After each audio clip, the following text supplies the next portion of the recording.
those shows to put him in the slot. So if you're looking at a potential $100 million deal, and now that deal might be off the table, because now everybody gonna lowball you. Yeah, y'all got 30 for you. You want it or not? Yeah. I'm 100. His price ain't what it was. 100 ain't in your future. That's a fact. Fuck you talking about? Maybe 40. He should be able to sue somebody. Yep. Who? Yep. Well, there's nobody for him. And even if you could sue, what you gonna get? Nothing. What you gonna get? You ain't gonna get your $100 million deal You're not back. gonna get $1 million. No, I'm just saying, what's lost, you're never gonna be made whole for that. Yeah, bro, that shit is that's some scary shit. That's be careful out there. You gotta be careful. Be careful. Be careful. Control your urges, nigga. That's just a sign of it. Especially if you're rich. Especially if you're rich. Yeah, you're right. What's going on, family?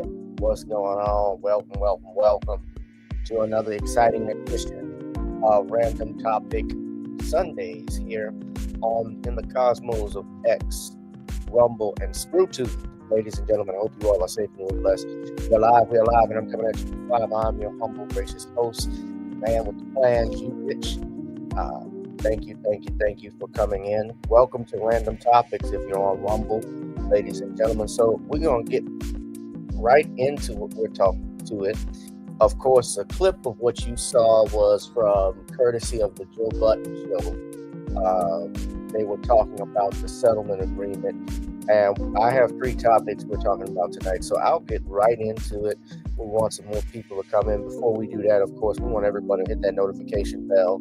Make sure you're hitting the notification bell so you know when we'll go live, but also hit that like, share, and subscribe button, ladies and gentlemen. So if you don't know, also drop something, if you can, drop something in our PayPal, Cash App, or Zelle to support the channel as we go live. As you know, we've been dealing with shadow ban issues here in YouTube, but of course, we can always use your support, ladies and gentlemen. So let's get into it. Of course, what you saw and what you're seeing on that clip, for those that don't know, Shannon Sharpe has settled his lawsuit for the girl he paid $20,000 a cheek from OnlyFans. Skip, it was $20,000 for a cheek. Now she wants $50 million. Gabby, you something else. But you know, I'd rather just pay this off, Skip, because I gotta get back to my vitamins. I gotta get back to working out. I need my membership back at Planet Fitness. You know, they cut me off because this was a judgment-free zone, and I was harassed. And they banned me because I met your Gabby at the gym club. Skip, I can't do it no more, Skip. I gotta get back to working out. And so,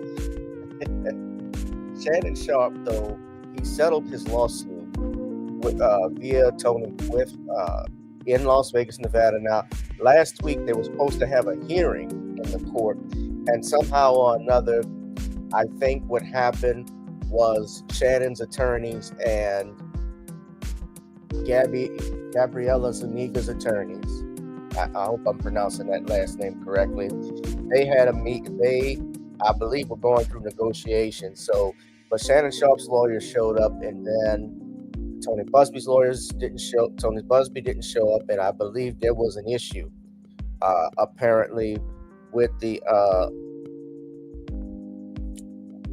There was an issue, obviously, with that, and they're saying no, they didn't miss a hearing.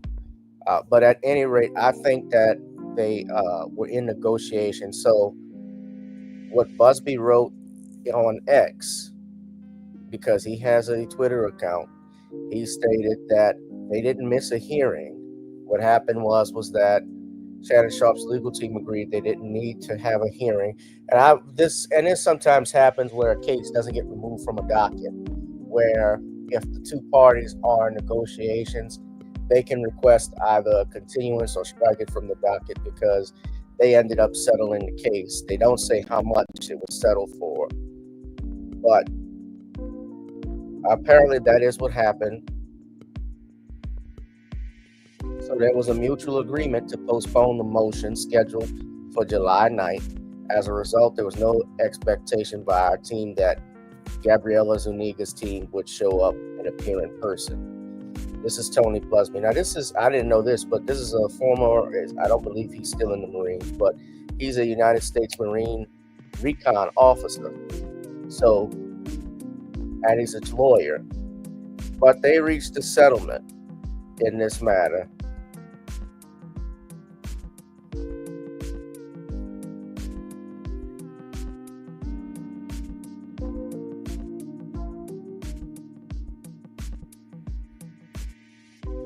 Some people were writing in. So he released this statement. So this is what happened just a couple of days ago on Friday. On April 20, 2025, the Busby law firm filed a complaint in Nevada making several allegations against Shannon Sharp on behalf of our client. Both sides acknowledged, quote, now look, this is the thing that gets me, a long-term consensual and tumultuous relationship. Remember, Shannon Sharp was accused of SA. And they had protracted and respectful negotiations. I'm pleased to announce we reached a mutually agreed upon resolution. All matters have now been addressed and the matter is closed. The lawsuit will thus be dismissed with prejudice. Now, if you listen, I was listening to Jada Black earlier. He was saying that Shannon Sharp must be guilty. I listened to part of his video because he settled. Lawsuit settlements, let me just explain for those especially who are not in the legal field. A settlement, we attorneys know this, and I know Busby knows this, a settlement is just that, a settlement. It's not an admission of guilt. Some people have it in their minds, well, if you settled, then you must have did something. That happened with Michael Jackson, it happened with Bill Cosby. They think when people pay out and settle things, that must mean they're guilty. What a settlement typically just means is a party does not want to pursue with a trial. They don't want to go through the agonizing pain of either sitting through court, listening to testimony, and even more so putting their families, which is another thing. Do I want to put my wife, my children, my parents, my loved ones, going the pain of sitting through trial and vice versa? Sometimes a quote unquote victim doesn't want to do that. But this whole thing, in my opinion, was all about money. It had to have been because there has never been any type of criminal complaint, that's the first thing, filed against Shannon Sharp in Nevada, to my knowledge, regarding these allegations, regarding what he was accused of. This woman was an OnlyFans model, and you can see it in my video that I clipped out on my thumbnail. I'm gonna post it for you, but this heifer actually, and it's on the Art of Dialogues. I don't really care for the Art of Dialogue so much, but she announced that she was retiring from OnlyFans. So she retired from the platform. Quote, she wrote this after reaching this settlement. She says, today I've decided to retire from OF. Thank you for the incredible support you've shown me over the past few years. This community has given me a life I could have never imagined. I'll still be active on social media and have several new projects in the works that I can't wait to share. I'm truly excited for this next chapter. I love you all forever and ever. Yeah, I guess so. You want to settle in this case, then retire right after. Now, Shannon Sharp should have known better. Was just flat out, he got finessed by Flat Cheek Gabby, Patty Cakes Gabby. I was arrested even for him. Skip. This was a bigger shakedown I ever thought of, and he went along with it. Now, he probably didn't want more stuff, just like what happened with Diddy. And we know how that turned out because, remember, there was a criminal trial that happened with Diddy, and you saw he was acquitted on the most serious charges, obviously. But we saw how Cassie, based off of her testimony and the testimony of others, was basically the one who was just as complicit in a situation. She wanted this stuff to happen.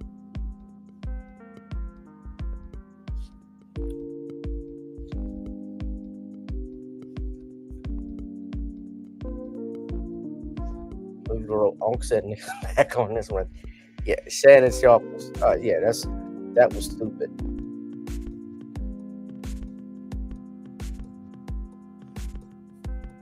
Somebody wrote Shannon wouldn't pay $30,000 for his daughter's wedding, but got to pay millions to a little girl because he got no discipline. And I talk about that on Nightcap. That's another thing. Shannon Sharp lost millions. Yeah, I don't know about that part about the wedding, but that's interesting. But Shannon Sharp had $100 million deal that was suspended. I think he was doing something. He had a deal with Colin Cowherd's company to do podcasts. He had ESPN. Remember, he has to step away from ESPN. They had shows that were canceled just to bring him on. Stephen A. Smith brought Shannon Sharp on to actually be on ESPN when he left FS1. For all the stuff FS1 is being accused of the last few months, he should have been on FS1, apparently. He fit better. I don't blame Skip. But it's sad to hear. I mean, so I can't say I fault Shannon. I probably wouldn't have paid nothing. I'd rather take my chances to trial. But then again, I guess Shannon didn't want to take his chances. And, of course, this is in Nevada. They have, I believe Nevada is one of those states that extended the statute of limitations on rape and other charges. Remember what happened with Bill Cosby?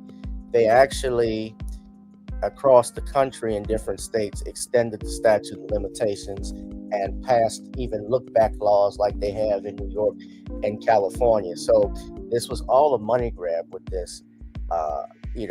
Busby is proving exactly what I thought he was. This is Michael Avenatti 2.0 ever since he went after Deshaun Watson.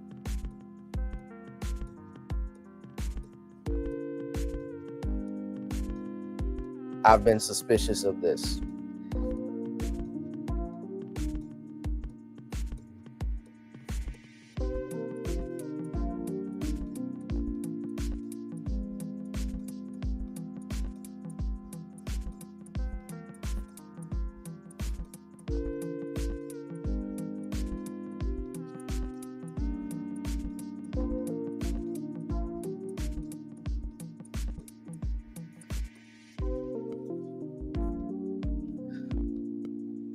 But Shannon Sharp got to pay for this. I mean, look, and he's paying for it. He's paying for it wholeheartedly.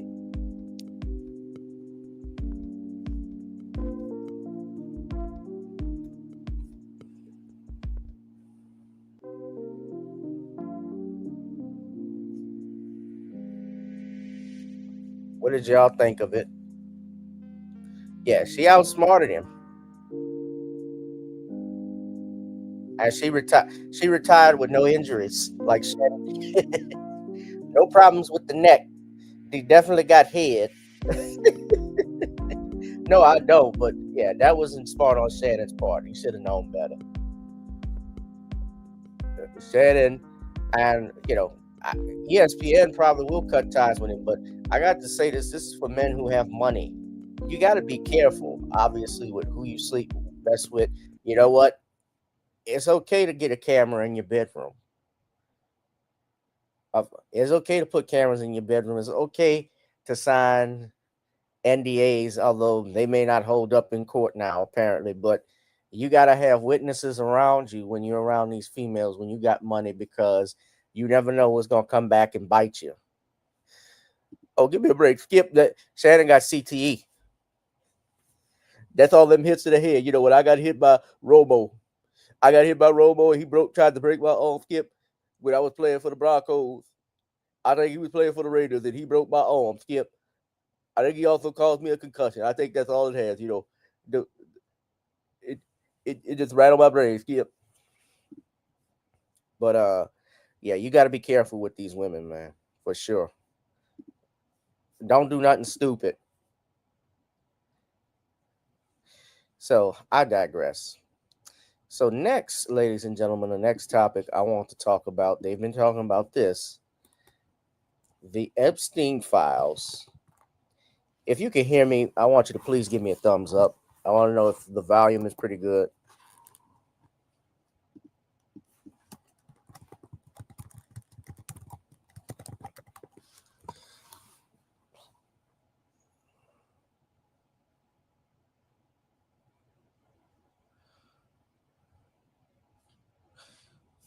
So most recently, Donald Trump, the president of the United States, has ordered Pam Bondi, the Attorney General of the United States, to release or unseal Epstein grand jury testimony. Now, this comes, of course, after of course, we've had speculation ever since Epstein died under mysterious circumstances in 2019 in a prison cell. Of course, conspiracy theories have abounded that he had secrets on people also, and I believe he did too. That's my personal opinion.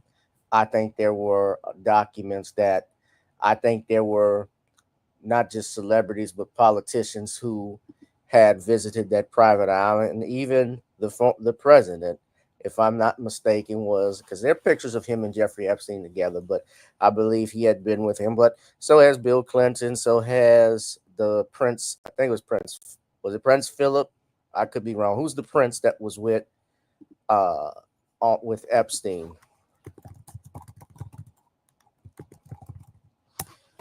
Andrew. Prince Andrew. I'm sorry, I said Philip. Philip is the old one.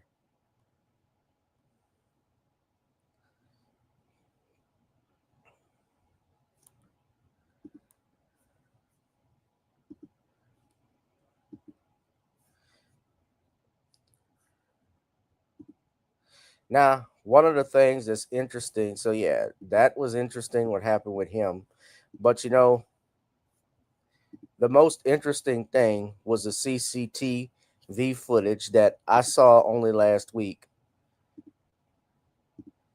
that they released. There's a lot of suspicion with it. I'll just play a clip of it where the time actually jumped. So this was released this month, and this is the common area. Remember, they didn't have any footage, I believe, of this incident, but now they do.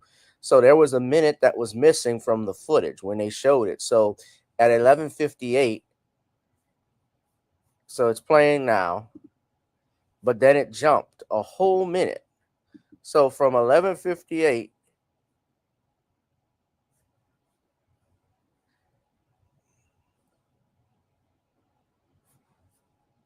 one minute was missing, and they even had an videographer expert who actually stated that this appeared to have been doctored. This is not he said, and this was on Inside Edition. He essentially said this was not the original footage. This was not something for a whole minute to be missing. Something was wrong. We don't know what happened, but for it to just jump. Now watch carefully. Look at the clock.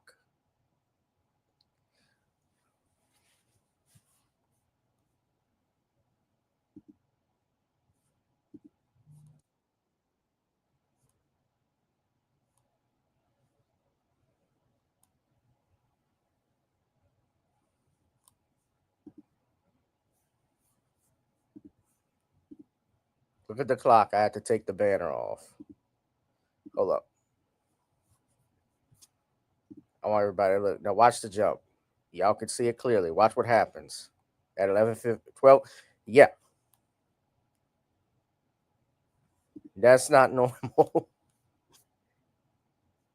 So more questions and answers. And Trump is now ordering that Pam Bondi release the unsealed grand jury testimony that was there.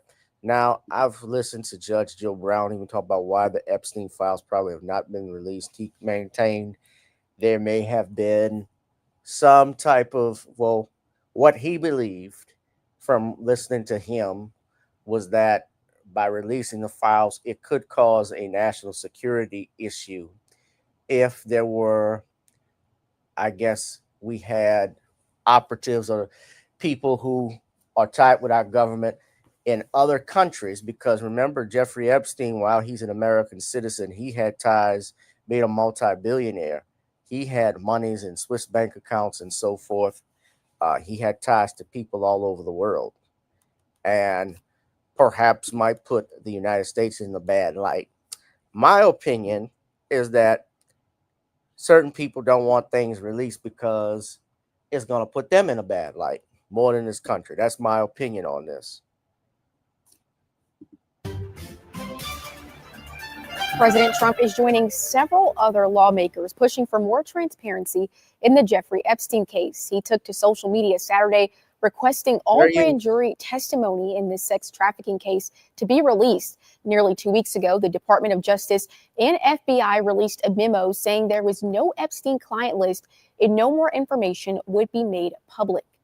I think there should be a full disclosure of the materials on Epstein.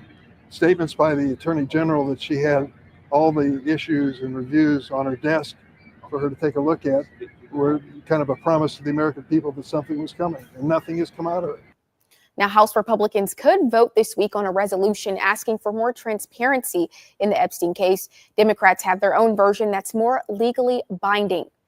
So the people that are interested in a client list, in potential culpability of third parties, they're not going to find what they're looking for in these transcripts. A federal judge weighing whether to release grand jury testimony related to notorious sex offender Jeffrey Epstein. President Trump reversed course and posted online calling for the Department of Justice to release all grand jury testimony with respect to Jeffrey Epstein, subject only to court approval.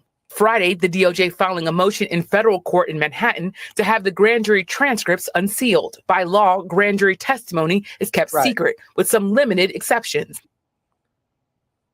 Right, and that's another thing. Grand jury testimony is sealed because it is done in private traditionally. There are exceptions to it, apparently. So the judge would have to weigh what are those exceptions. Is there good that it's going to be in the interest of the justice and also an interest of appeasing the public.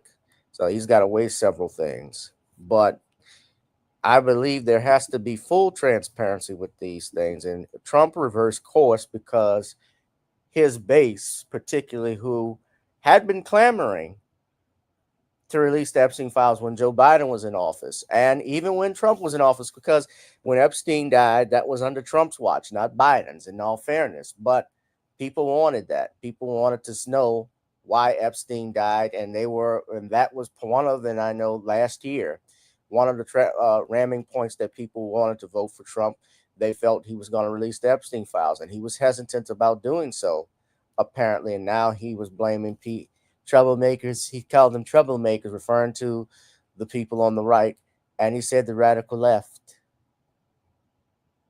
But I have to call out Trump. I think when he was wrong. Well, I know he's wrong. And this is the same president who talked about, let's not forget, a few months ago, he did release the files on more files on JFK, ordered the release files on President Kennedy, on Dr. King and Bobby Kennedy's assassinations, respectively, And I like that move that he did. I think that was great that he would do that.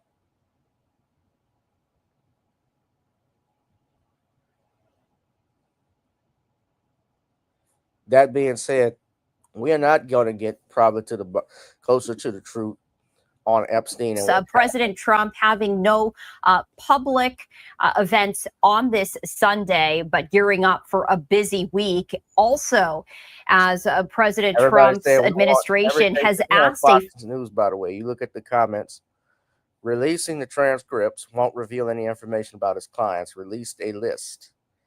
They're saying that there is probably no list in what people are asking for. Grand jury testimony is not going to reveal. Grand jury testimony only is going to reveal why an indictment was rendered. It's not necessarily going to show you who were the individuals that visited the island or had ties with Epstein, unless they're actually saying it. But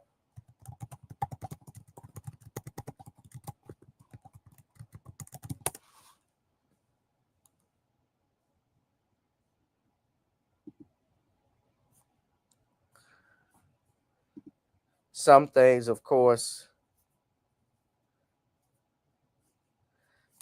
some figures who have been there. Now, being that you had been on the island or been on his plane, right? I should say, I think it was flying on Jeffrey Epstein's plane. Now, this is a billionaire. Does that necessarily mean you were doing anything illegally or illicit? No. Chris Tucker, I believe, flew on Jeffrey Epstein's plane, but I don't think Chris Tucker was involved in sex trafficking. I haven't seen any evidence of that. I don't know that.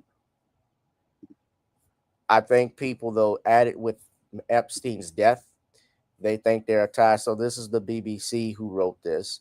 Now, I don't believe the BBC is the most respected news. They're just like CNN, everyone else.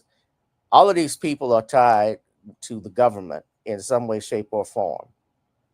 They all work for, they all will say anything.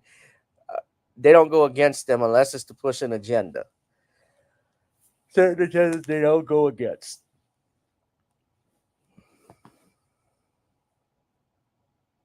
They try to push certain stuff. But yeah.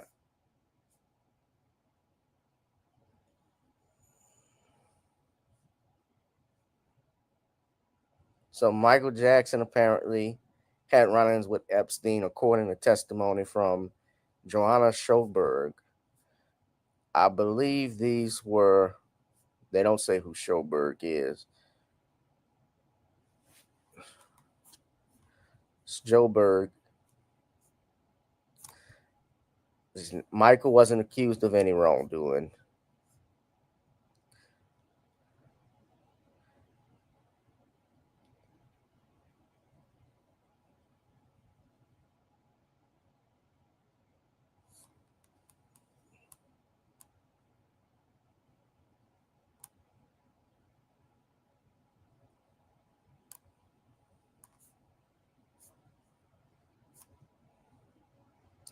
So I think Schoberg was one of the women that was there.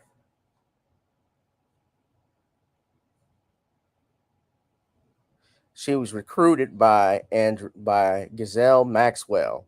So Maxwell was the accomplice to Jeffrey Epstein. And she's serving 20 years in prison right now.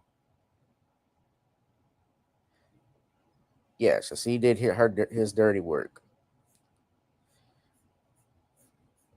Yeah. So this woman said she met Michael Jackson at Epstein's Palm Beach house, but she did not give him a massage. She also met Trump in 2001.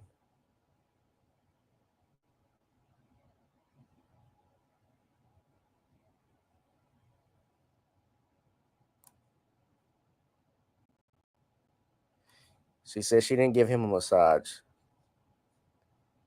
They had Clinton.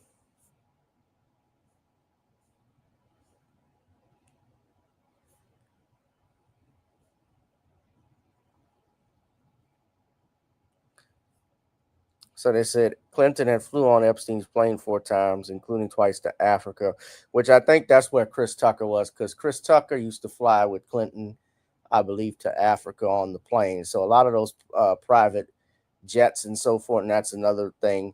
They will meet, they share those with other celebrities. So that doesn't mean you did something illicit, but a lot of people are suspicious of this death, and I think people have a right to ask questions. You have to keep asking questions about it. I certainly think there's more to it, but what say you, family? Leave a like, share in the chat, ladies and gentlemen. Leave a like on this channel right now. Hit that notification bell. Hit that like, share, and subscribe button. We're going to move on to this, but yeah, that was one of the big stories we want to talk about. So now, final thing I want to touch on. Whew, smash him up, smash him up.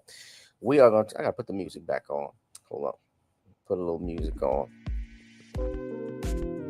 So,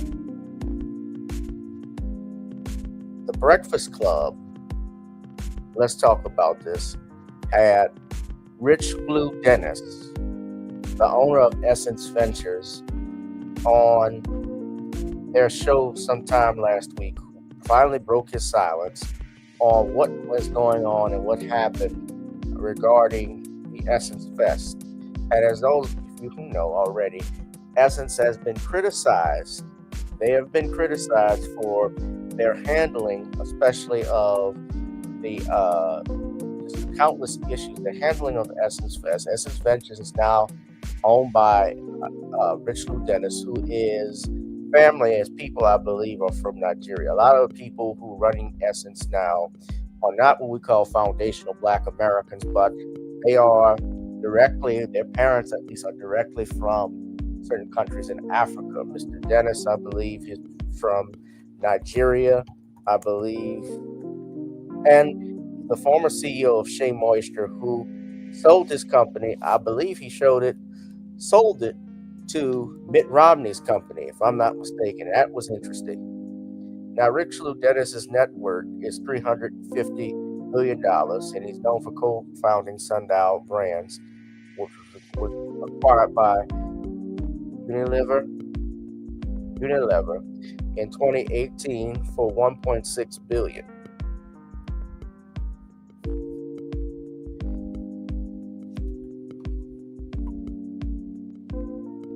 That's a British and Dutch multinational consumer goods company.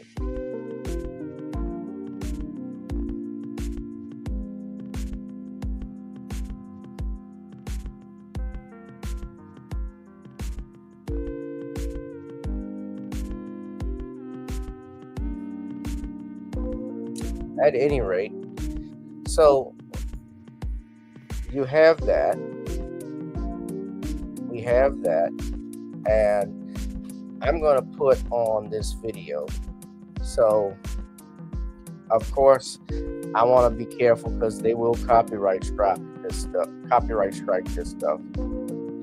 And I want y'all to listen something very carefully to the video. So Dennis is talking about Essence Fest and its 31st year.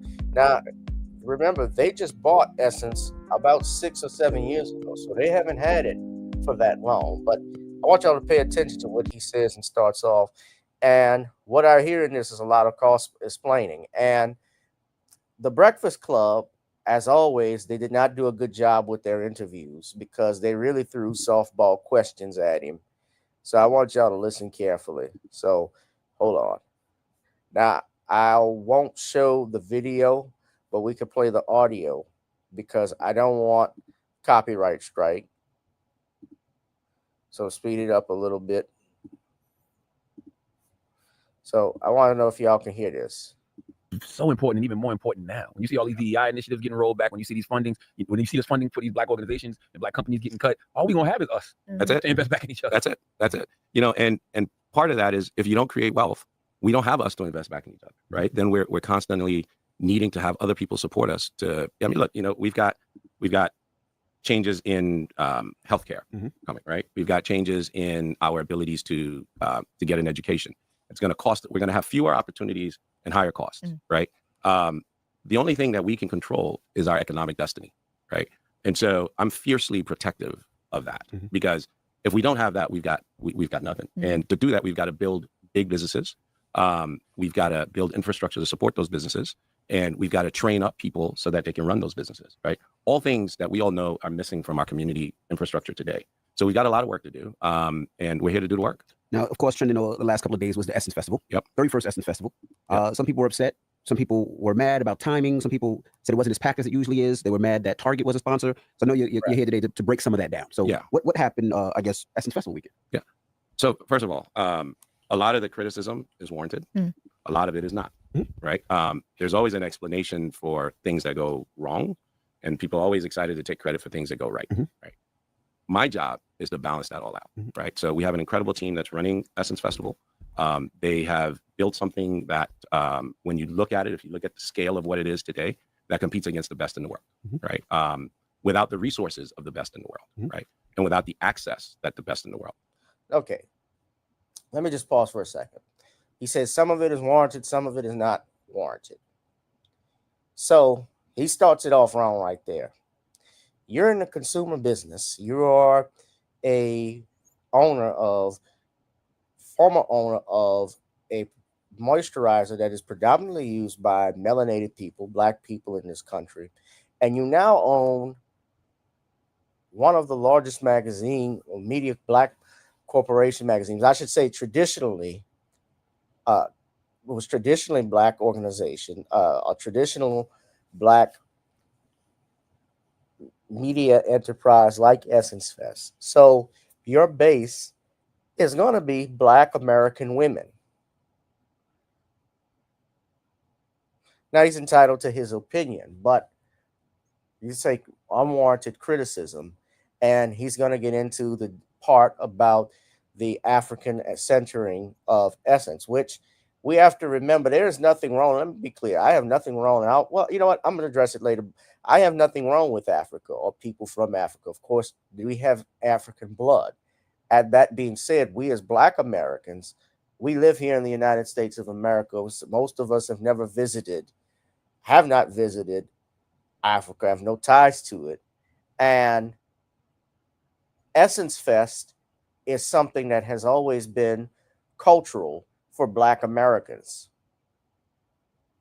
It was created to celebrate Black women.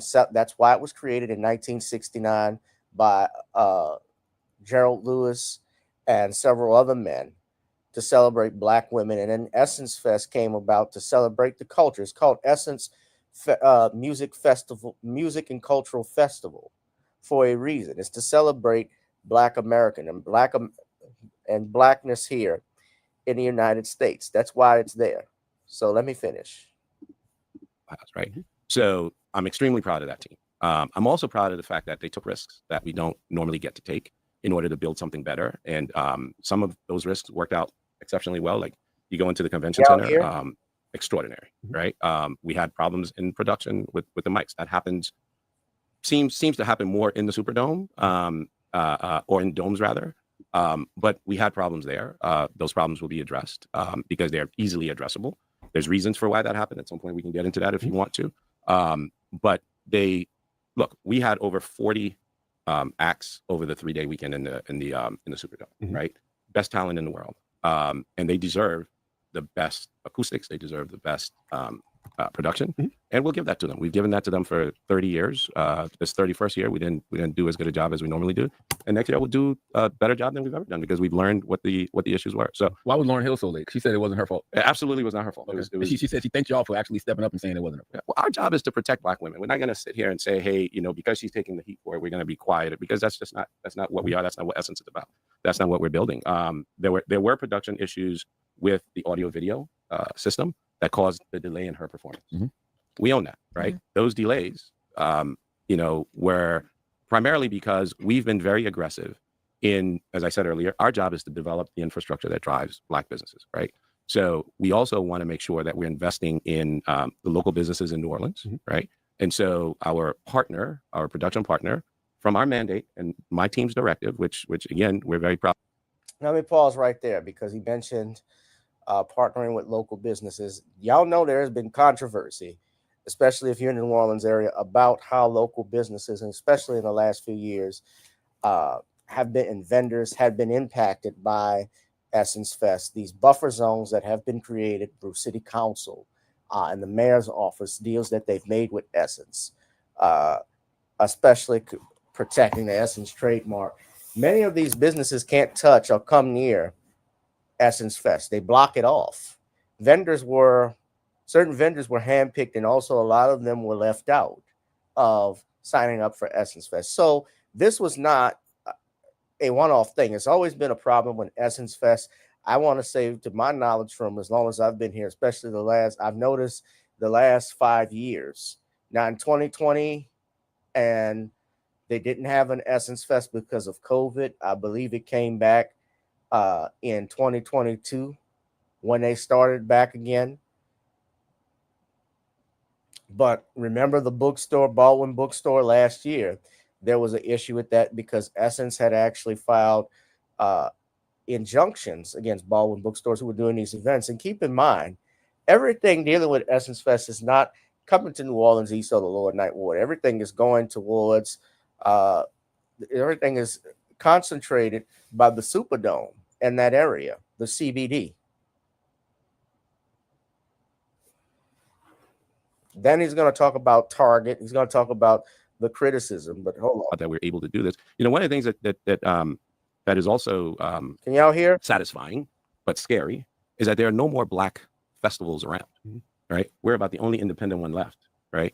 And so what that means is that the people that get to produce these festivals, fewer and fewer and fewer of them have the resources and the access and the ability to run these large festivals because they're not getting those opportunities. Right?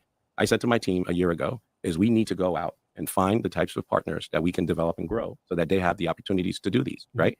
So we probably should have been a little bit more thoughtful in the execution of that, right? But at the end of the day, I'm proud of the fact that they took the risk, right? Next year, we will have a local, well-trained, well-developed partner in that area because we got the experience we had this year. So y'all didn't have the right production team to pull off a show, a concert of that scale, basically. For the sound. Yes, right? However, sorry, I just want to grab that, right? However, our job is to train them up. It's not their fault, right? It's our fault, right? We have to, if we're going to go that route, we have to continue to make sure that we're investing in their development and in their training, and we're going to continue to do that. And rest assured that will not happen again. I'm sorry, Lauren. I was going to ask you, the production group, company that you're talking about, is that separate from the Solomon Group company? Because there was articles. Now look, he's talked about the production company that they use and training them up, bringing in new people. Remember, he also said, wait a minute, y'all have been running this for 30, 31 years. That's what he said earlier. Now, of course, we know he just acquired Essence Fest in the last 7 years. So I'm going to say he's not new to this per se, although he is fairly recent than the other previous owners, of course, from what it was in the 90s and the early 2000s. But he even did this, and I've said this before, Essence Fest has been falling off, especially in terms of the talent, in terms of their marketing, and in terms of how they've run the vendors out of the convention center. A lot has gone down that has changed Essence Fest from what it was 20 years ago. It is certainly not the same. The quality of acts and so forth has gone down. It has changed drastically. About them working with you guys and people throwing a lot of blame on the Solomon Group people too. Yeah, you know, at the end of the day, it's not any of our partners' fault. It's our fault because we engage them, we hire them, we pay them, we manage them. And it's our job to make sure that everything is delivered properly. I'm not going to sit here and say that it's the Solomon Group's fault or it's this group's fault or it's that group's fault, right? Rich, you're a nice guy. At the end of it, well, if I pay you to do sound, I'm not a sound guy. The sound's supposed to be right. I'm paying you a certain amount of money. The sound's supposed to be perfect. That's what you're paying for. You don't sit there with the mics and adjust levels and stuff. Like you pay somebody. What about the tardiness of the artist? Yeah, that was the other thing I kept hearing. And that's another thing. If you've been doing this for 7 years, they should. So let me get to that. But first, let me take this, right? It's not that I'm a nice guy. It's that I am trying to build something that's lasting. If I don't invest in people and I don't have the patience with them, plenty of people allowed me to fail, right? And because they allowed me to fail, I'm where I'm at today, right? My job and the role that I see myself playing is to make sure that when somebody fails, I'm there to pick them up, right? Because that's the other thing that we don't have the luxury of as Black people. We get one shot, right? And then you walk away. So we're going to take the hit. It's our fault. It's our responsibility. We will deal with our internal partners. Our internal partners will step up. And if they then don't step up to the plate, then they will be gone. But it will not be because they made a mistake here. It will be because they haven't been able to learn from those mistakes. Gotcha. Right. So that's the answer there. I think you were asking the tardiness. Yeah, because I read the open letter that Stephanie Mills wrote, and I love Stephanie Mills. God bless her. I love Stephanie Mills. And what she said was, she's a professional. This is an OG veteran in the game. She said the challenges I encountered were multifaceted and, in my view, indicative of broader organizational shortcomings. The scheduling and time management were severely lacking, creating a chaotic and stressful environment backstage. This organization cascaded onto the stage, impacting the flow of the event and ultimately diminishing the quality of performances. Then she got into the logistical issues, and she said beyond the logistical issues, the technical difficulties, was what we just talked about, the sound system. She said all of that was deeply problematic. Yeah.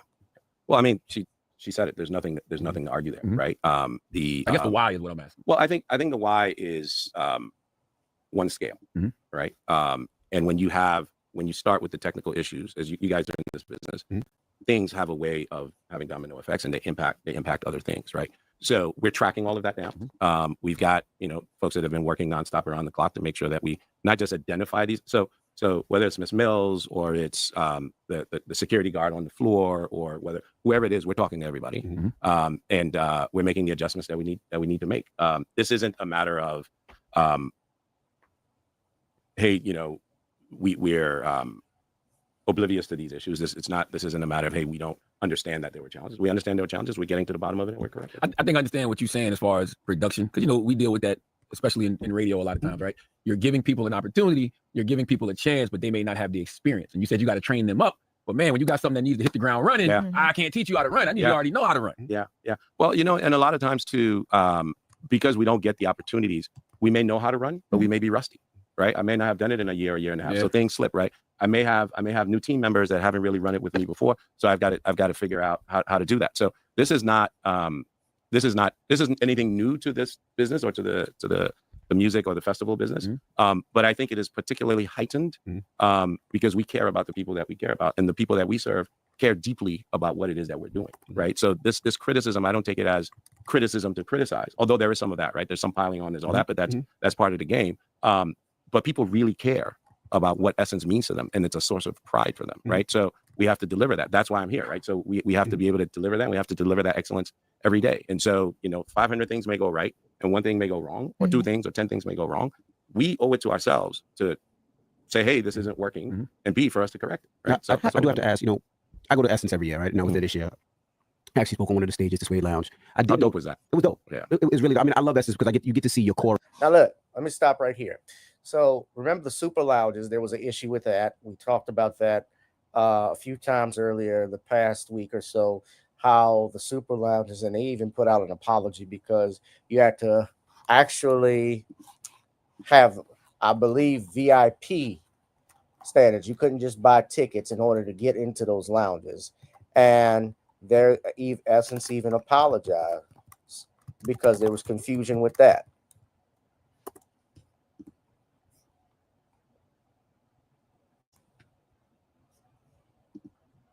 They had a new platform and a new format, and they didn't convey the new version of the popular secondary stage, and you had to have premium tickets. So that was another issue. So there was a lot of miscommunication. Was it Target? Was it, cost? Yeah, look, I think we live in a world right now where there's so much uncertainty, right? And people are trying to figure out it's not where this is all headed, right? They're hurting financially, or they're unsure of what's going to happen to them financially, so they're taking a beat on things and say, hey, how am I going to do this? There's a sort of deep sense of responsibility to just share everything, right, and to be as loud and as vocal and as visible as possible. So things that may not be fully understood get discussed in ways and in places that sound like they actually know what they're talking about. But so at the convention center, again, phenomenal success. Here's why. Last year, there was a lot of lines, a lot of blockage of the aisles. Our elders couldn't move freely. They couldn't get from one place to another. So we made a strategic decision to increase the size by 100,000 square feet, right? What that enabled us to do was wider aisles, right? Spread the place out, tuck lines on the sides and away from the center aisle so people could move more freely, right? So when you look at that, you say, oh, there's fewer people here, right? And you couple that with an active boycott that's going on, right? And you couple that with all of the uncertainty that I just talked about. And then it's easy to come to that conclusion. Well, we had almost 50,000 people a day go through the convention center, and some days more, right? That's the first thing. So same numbers as last year, right? In the convention center, same numbers as last year. Better organized, better planned. That's the lessons that we learned last year, right? Now we got to turn our attention to our production in the Superdome and make sure that that's just as tight. I doubt that. So he's talking about the numbers in the Superdome, in the convention center, says the same numbers based off, and I just got an article I'm going to share with you all. I'm just reading this here, courtesy of NOLA.com. They actually said that there was a slump this year with Essence Fest. We already knew that. There was a slump with hotel and short-term rental bookings. They all said, according to the news, that the numbers were down. So the hotel bookings for the entire city were about 40,000 rooms, and they were down about 15% for the Friday-Sunday period, according to CoStar, which is an industry analytics firm. AirDNA, a firm that tracks short-term rental bookings, showed a similar year-over-year drop, with the decline of between 12 to 17% for each of the 4 nights from Thursday through Sunday.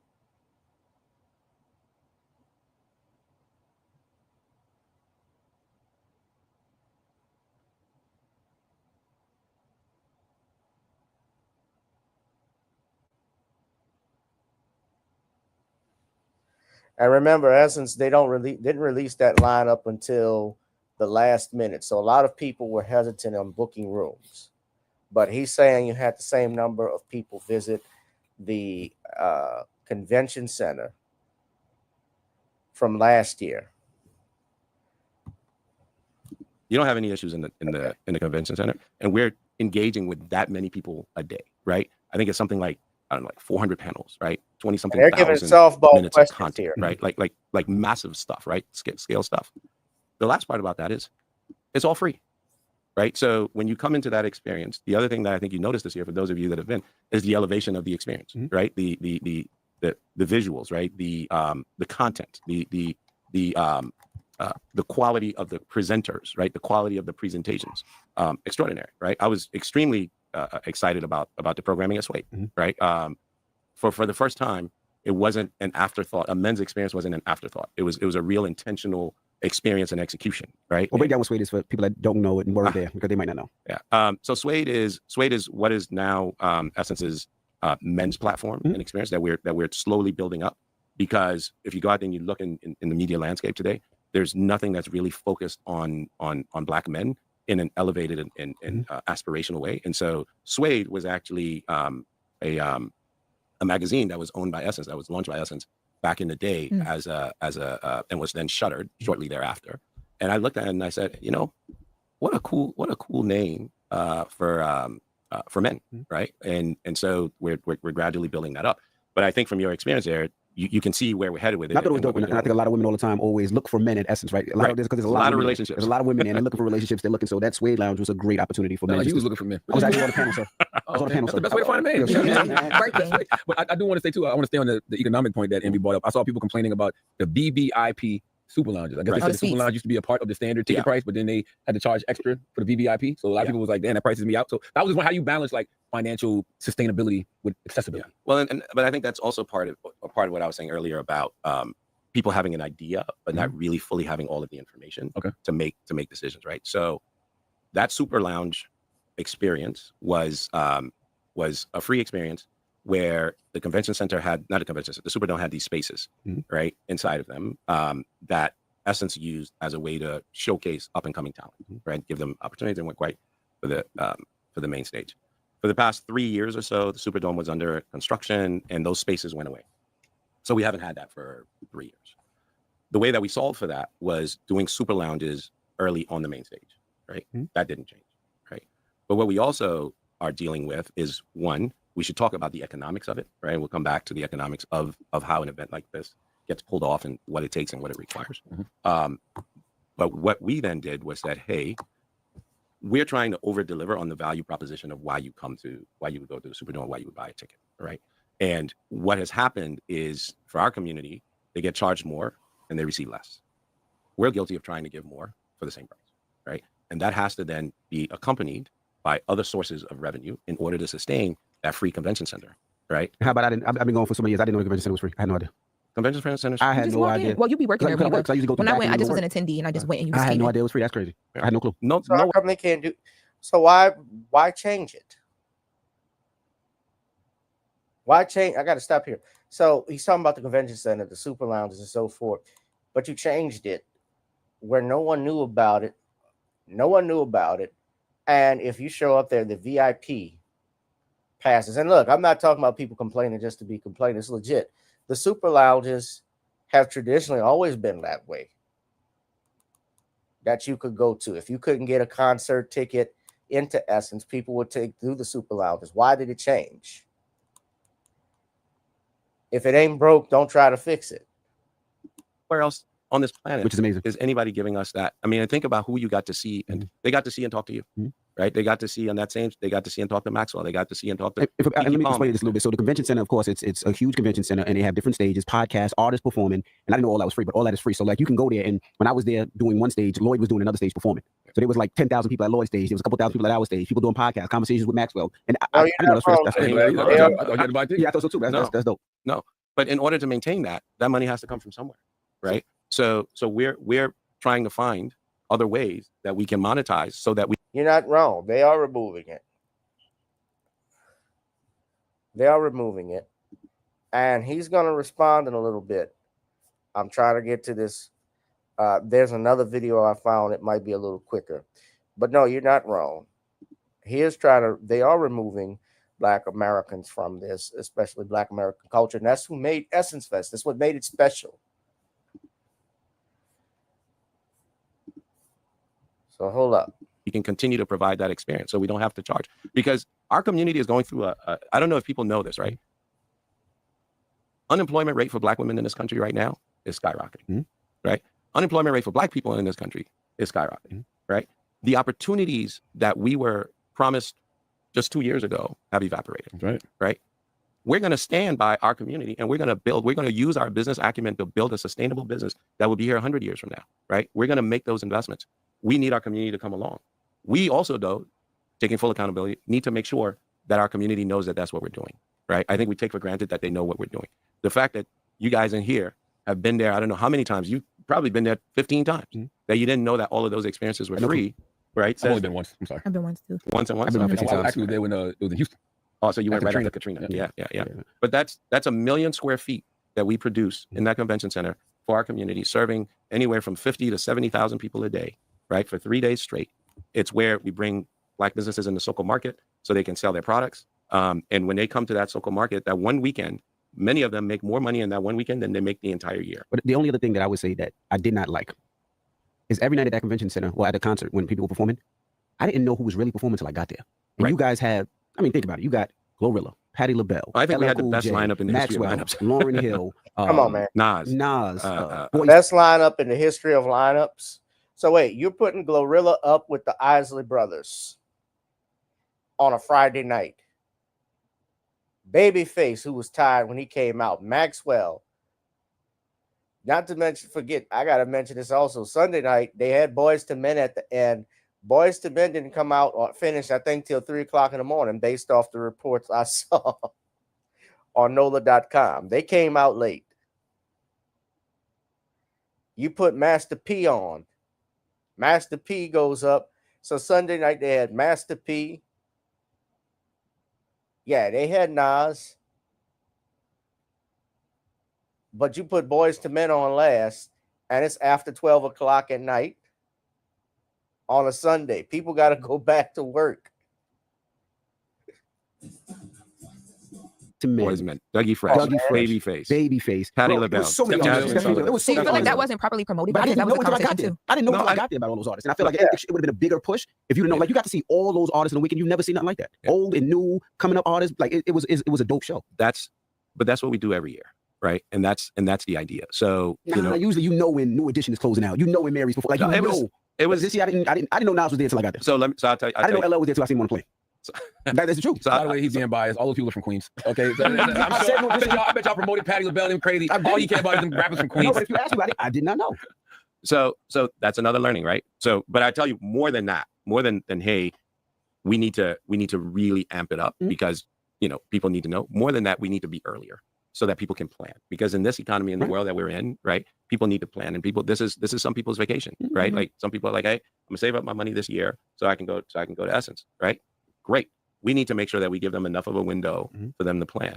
The other part of it is we're the music and the festival, the concert part of it is an important part in the celebration. But that convention center is where the nourishment and the learning and the nurturing comes in. And so we've got to make sure that we tie those closer together so that people know all of what's happening and they can understand just exactly how massive it is. So we'll do a better job of marketing so that people know more and that they know earlier. So that's certainly something that we can improve on. And that feedback is very well taken. I want to talk to you about Target. I totally get you need Target's dollars to even do this event. You don't have to explain that. Okay. But was that a tough decision, being that the Jamal Bryants, the Tamika Mallory's, the Nina Turners have staged this boycott against Target that a lot of people are participating in? Yeah, so those are always difficult decisions, right? And this wasn't a, hey, we decided to go with Target against the boycott, or hey, we decided to go with the boycott against Target, right? you've got to remember what our value proposition is to this community, and that is to help them build their businesses and to help them build the infrastructure that supports their business. Right? We build the infrastructure, they build their businesses. So it wasn't a decision around here's this boycott that we want to go against, or here's this retail partner that we want to support. Right? It was the decision. First of all, was we already had a contract, right, prior to all of this. 4 years. Talking about Target, and they've been good partners. There's been a boycott. Right? They've done what they. So he's talking about that. Told us they were going to do. Yeah. And even not recently, at Festival, Brian Cornell, their CEO, came on the ground. He's like, look, I want to see the people. I want to talk to the people. I want to understand. But he also shared that we haven't stopped doing the things that we had committed to. We're going to complete. We've made a $2 billion commitment. That was to who? To the black community. But isn't that the whole point? The whole point of the protest is that because they rolled back the DEI initiatives, but they haven't, done those things. From what I've been told. No. So what he shared was that they actually never stopped those things. Right? Their $2 billion commitment. He said that they are going to complete that $2 billion commitment by the end of this year. They just can't label it DEI because they're scared of Trump. I'm not going to get into the politics of it. But what I will say is that they've committed to and have exercised. And from what I've been able to see, they have done what they said they would do. Certainly with the businesses that are in their retail environment, which is where I think the bulk of those dollars go anyway. But that's not for me to answer. Well, let me answer this, and I want to just get into it. From what I've gathered, my research from talking to people and looking at it, Target has rolled back on what we call the DEI programs, because what has happened, and I'm not really even a fan of DEI, but I do know that many of the black, for instance, after the George Floyd incident, if you went into Target, you would see like a black-owned business section that would be there. There would be stuff for Juneteenth. There would be stuff for Black History Month. And my understanding is that those have been removed. My fiance, she actually goes in. She used to shop at Target and stopped because she noticed the changes that were made. So you can't tell me Charlemagne is saying, oh, he's saying they haven't actually rolled back the DEI stuff. From what I heard, every article that I'm looking at, let me just stop sharing for a second. So you can just go here. So this is research.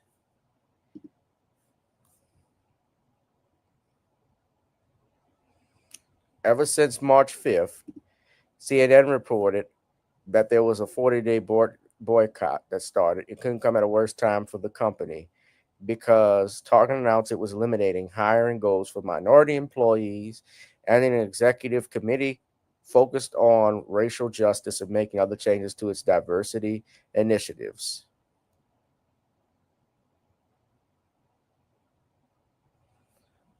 Target is one of the dozens of Fortune 500 companies that have backtracked on DEI in response to conservative court decisions, pressures from activists and right-wing legal groups, and more recently, the Trump administration's threat to investigate what it characterizes as illegal DEI, including potential criminal cases against companies. Companies are caught between pursuing efforts to increase diversity and avoiding a conservative legal crackdown.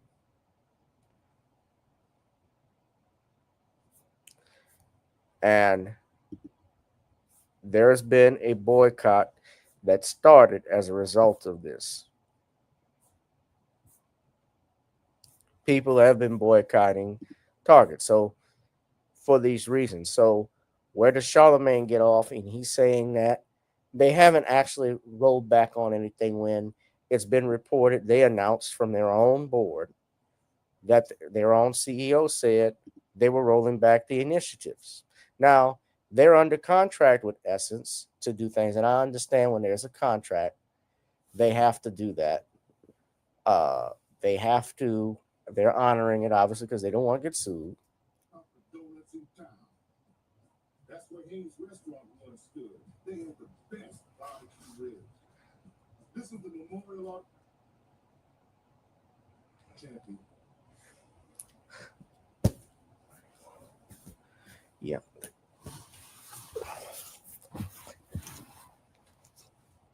Let's see. I'm going to continue this.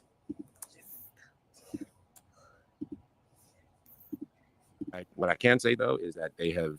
It's painful, but shown me and provided evidence that they've continued those programs. They've continued their HBCU program and the scholarships. They've continued their dollar commitments. Right. So, for our decision making, was based on the economic impact or the inadvertent economic impact that we're seeing in the Black businesses. So if that convention center didn't happen, there's 200 vendors that would have lost their income for that weekend, right? Which, as I said earlier, for some of them is the bulk of their income. There are. So he's talking about, well, they are still committed to giving back to HBCUs and so forth. How has.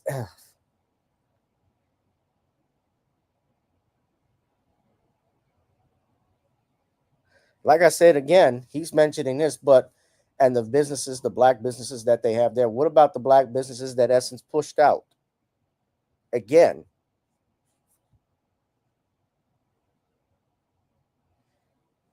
is he helping or hurting the community by saying this? Is he helping Essence Fest get more people to come? Do you think the Breakfast Club, and I have to take issues now, I'm 30 minutes into this conversation. It's 33 minutes. Now, he hasn't gotten to this part about the Joe Law versus Jambalaya stuff. I'm trying to fast forward and get to that. I can't pinpoint it. But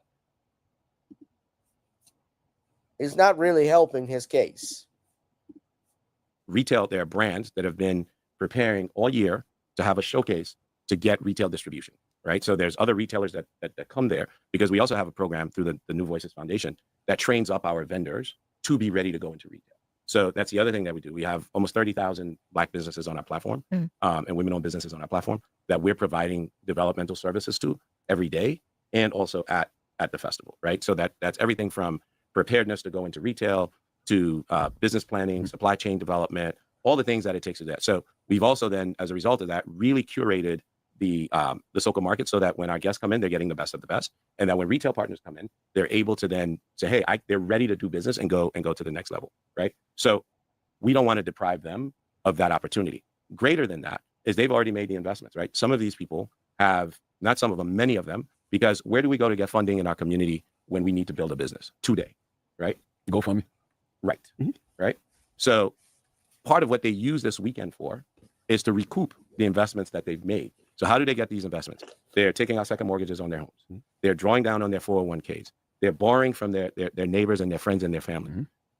Every single person here, right? Right. And if they don't get these opportunities, what happens to them? Right. So we've got to think about. So it kind of, I'm older than all of you guys. I grew up at a time where it was, we had MLK to follow and learn about, and you had two sides to MLK's platform. The first one was the civil rights platform. The second one, which he didn't get to see all the way through, unfortunately, and we can all speculate as to why, was the economic rights platform. That's right. Right. So the boycott is focused on the civil rights platform. I'm focused on the economic rights platform. That's what I've done my entire career, right? 30 something years now, almost 40 years. This is what I've done, right? I started when I was 19 years old, right? So almost 40 years. Kind of crazy to think, right? But that's all I've done, right? All I've done is build businesses that invest back in Black communities and develop new businesses that can then stand on their own. So I'm what you're talking about, DeAndre, that was in 2024. That was last year. That was the Baldwin bookstore. Of course, he's doing a lot of deflecting. Yes, it's somebody else's fault with the stuff that's going on.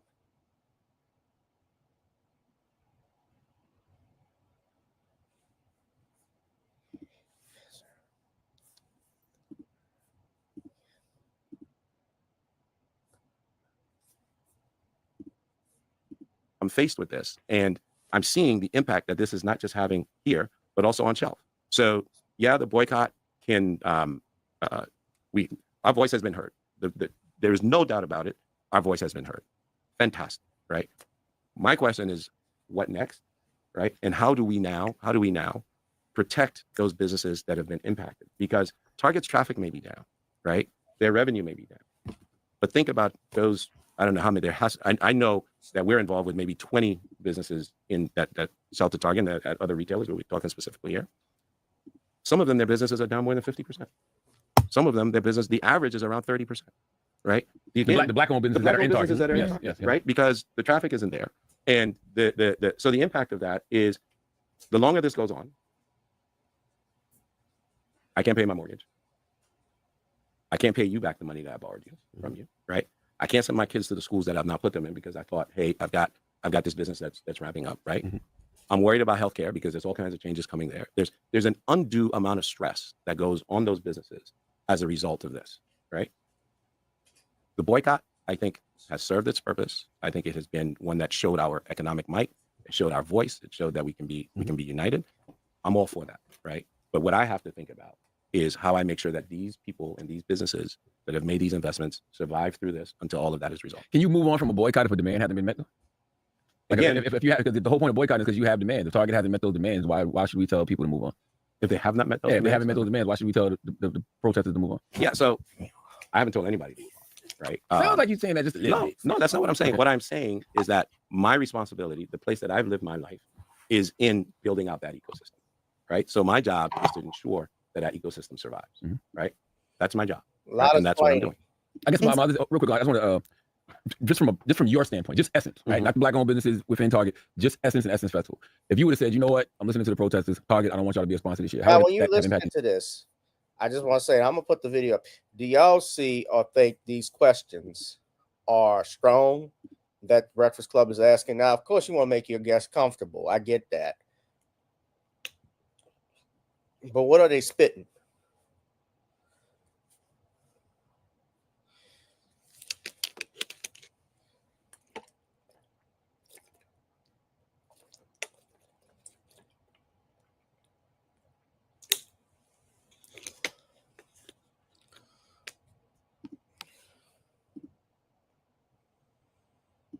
That's the point of this. This is why this is more my topic, and what I'm talking about is how the Breakfast Club basically sold, and that was the topic, how they sold out to the Essence CEO. They don't ask him hard questions as you listen to this. So softball questions, yeah, and he can't explain some of the answers. He could explain some things, but some things he couldn't. You know, when Stephanie Mills calls you out, you got a problem. So he's talking about Target. Y'all business. I know you had a contract. Well, we have a contract, so that would impact our business. I tell you something else, right? There's many others that have either pulled out of supporting black media and black businesses. There are many others that have cut down what they have. What their commitments had been, or where they have invested before. So it's not just, this isn't just a issue that's related just to Target, right? This is an issue that, we've had partners, that didn't come back. Ford didn't come back, right? You used to be able to, do the ride and drive, and they've cut back. They didn't come back. Delta didn't come back, right? So there's partners in it, but we still put on the same show. We still put on the same event. So we're going to ride for our community, right? We knew we were going to take a loss going into this, but it's better to me that we take a loss and that that community, that business community, the broader community of New Orleans, the broader community that comes to Essence Festival has an exextraordinary experience. We did have hiccups, yes. Why didn't those companies come back? Well, I mean, some of them have, yeah. I mean, they got rid of the DEI program. They got rid of no money. There's no budget. Black order. Right. So, but this is the new world that we live in. And I think it's very important that we are, that we're moving forward. Like we can't just go to sleep, or we're not going to wake up and it's going to be better. We got to work through it. Right. And so I think that, like I said earlier, you've got the civil rights part, the civil rights and civil justice part, and you've got the economic rights and economic justice part of it. The two have to work. Right. And so I'm looking forward to us getting the two to work. But in the interim, you got to sustain what's there. Otherwise, it's not recoverable. Do you bring it back next year? And, with the difficulties that you had this year, especially with sponsors pulling out, you bring it back? And how Absolutely. do you, That's not even a question. The reason I ask is, you said you took a huge loss this year, right? Yeah, yeah. Right. And you don't have the sponsorship. So how do you sustain that without raising prices and making sure that people can still enjoy what they enjoy without hitting the consumer in the pocket? Especially since you lost a car company, you lost Delta, and whatever else you lost. Well, those are big hits. You never know. Next year they may be back. That's right. They may be back, and there are other brands out there who value our community, who want to engage with our community. Right. There's new revenue streams to find. There's new partners to go find. It's like we can't just give up because it's hard. Right. Because otherwise we won't be here. I agree with you. And, yes, there is going to be criticism for any event. But based on what you just said, I wonder if people realize that, let's say next year, these companies that pulled out this year for DEI initiatives, they might want to come back, but they're not going to come back to something that is getting so criticized. They're not going to come back to something that's getting so slandered on social media. That's when they be like, I want to stay away from that. Yeah, and the thing is, whose fault is that? Whose fault is that? Charlemagne with this bullshit. Okay, hold up. You're a business. You made changes from an event. As like I said again, Essence Fest, its quality has gone down the last few years, but even last year, I would say, they didn't have the criticism like talking about it like they had this year. So you preface those comments. Oh, they may not be back next year. They see all this criticism. He knows it's legitimate criticism.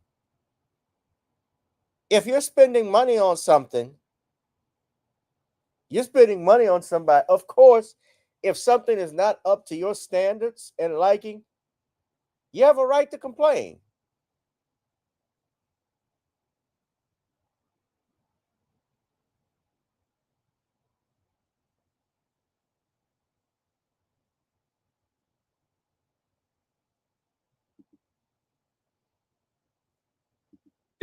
Look, what we did this year was an extraordinary success.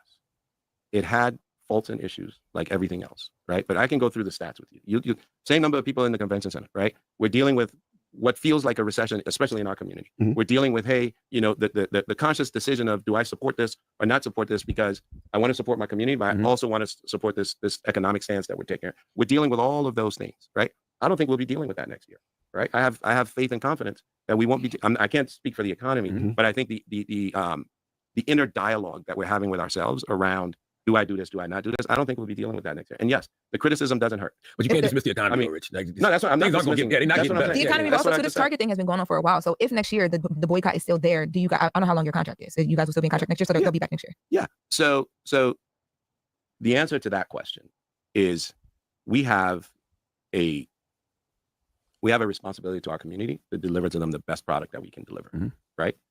Every year we get better at delivering that product. Right. To your point, the criticism doesn't help at all, right? It doesn't help at all, but it's not going to deter us from doing the work that needs to be done so that we can get those partners, right? And we can grow and we can scale and we can do the things. Like I said, our vision for this is not for next year. Our vision for this is 100 years out. So we're building the infrastructure that allows us to do that. You think we'll do the work. It's going to be around for 100 years, the way you've run it. And you run it into the ground and you're explaining. And this is the problem and why we were talking about boycotting Target. We need to boycott the Breakfast Club. Stop listening to Charlemagne and these guys, because these are not journalists. They get on trying to do good radio and they can't even explain and ask decent, hard-hitting questions to these interviewers. Charlemagne, I would say this, I think Charlemagne did a better job. He did a better job here than what he did with Joe Biden, because he let Biden run over him. We'll make the adjustments from that we see from the criticisms. The one that call out his blackness, he let him get, and it went unchecked. The ones that are reasonable in that work, we'll do that, right? So as far as what happens next year with partners, right? We have to go through the process to see what happens, right? We have to go through the process to see what other partners come through.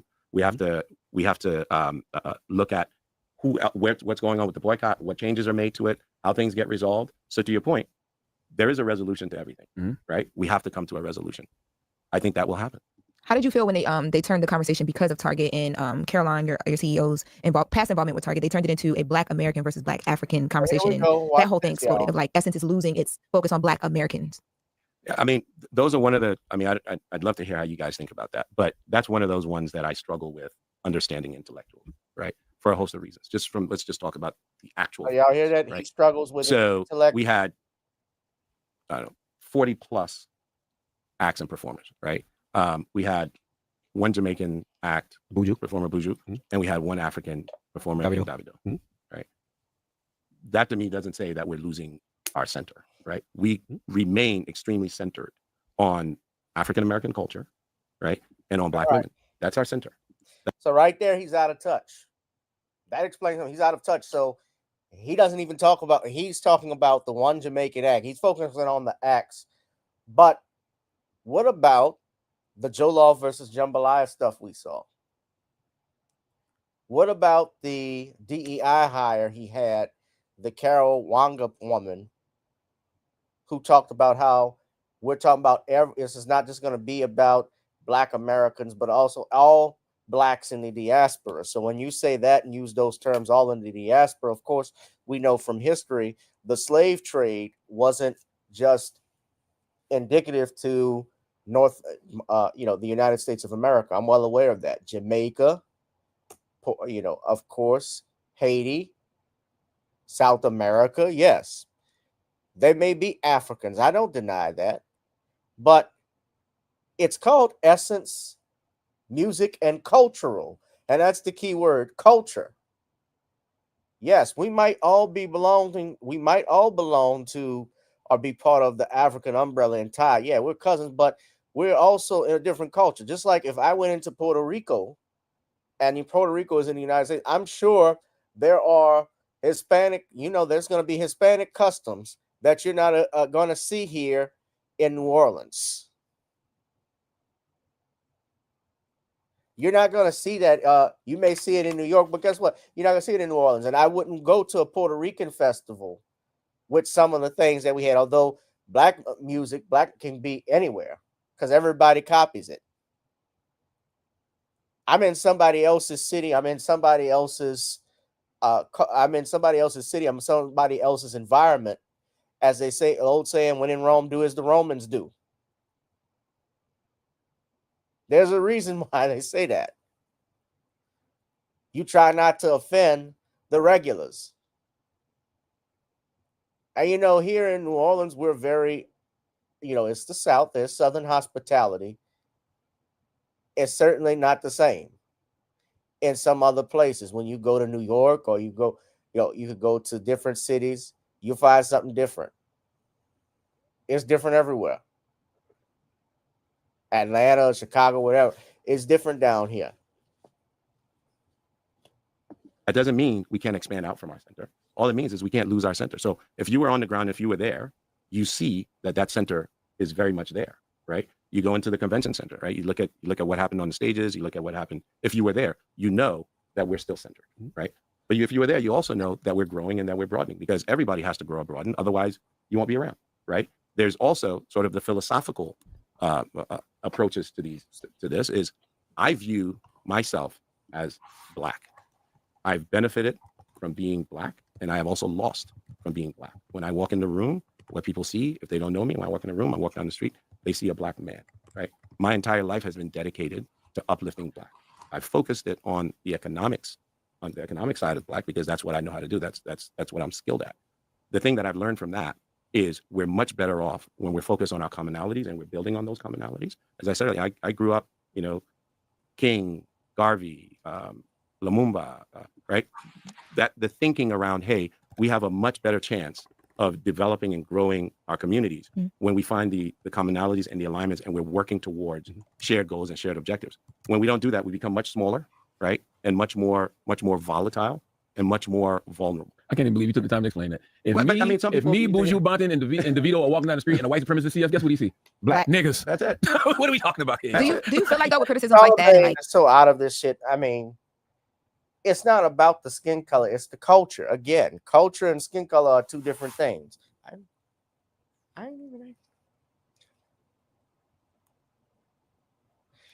And just as I suspected, I've already been hit. So my stream has been interrupted. I just got an email saying my stream's been interrupted due to a copyright notice. Now, I've put the disclaimer up. I've paused the videos to keep the video out. Y'all can hear the audio. Obviously, it's been sped up. I still see that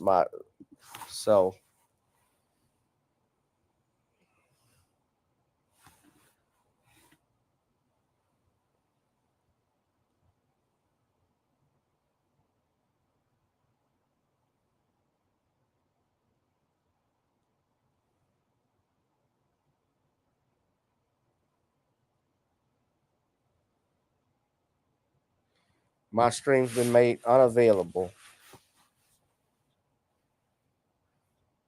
Now, I've been playing the audio on it. Have y'all heard it? Now, I've switched video up and down and so forth, but I've taken the video out of it. So they've interrupted the stream. But you all see the point. I'm going to address this later. but this is still available on Rumble. If you haven't, and this is why I tell people to go to Rumble right now. Go to Rumble and subscribe to Random Topics because we don't have that issue. I've put the copyright disclaimer up. This is a fair use thing.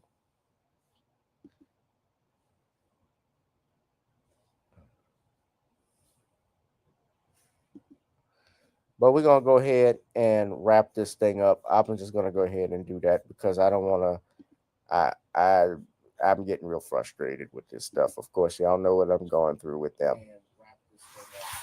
So because I don't want to, we're going to wrap this up, but y'all see the point of this and you see why we have to, what's happened with Essence Fest, why it's not the same, why people are delineating. These people don't have a clue.